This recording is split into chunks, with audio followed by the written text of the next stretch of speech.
So, ito na guys. Ay, pawis. Bumalik na ako dahil nahugasan ko na ang gabi.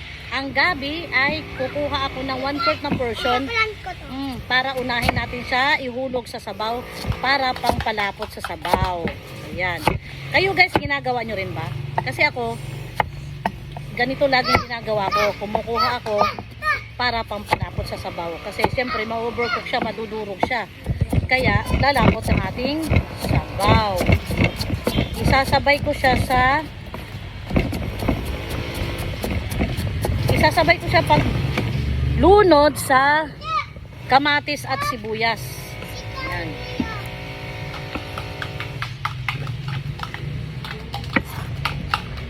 Sibuyas. Kamatis. Yan. Mekos-mekos lahat yan. Sabay-sabay ihulog. Mekos to the Alin left. pahugas ng bakar ni. Karne? Pahugas. Lagyan ko to bigat. Yan. Ayan eh. Yes, Banana tea ba yan? Diyan sa... Doon. Oo. Yun sa...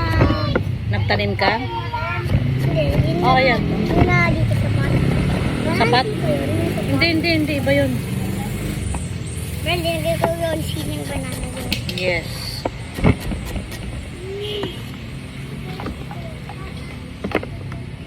So, ito na. Nahiwa na natin ang sibuyas, kamatis, at gabi.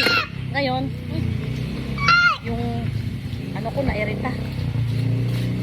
So, ngayon guys, eto na. Ihuhulog ko na sa kumukulong tubig. Ay, hindi pa pala, di pa kumulo. Pero ilagay na natin. Para teka lang. Masali po lang sagi.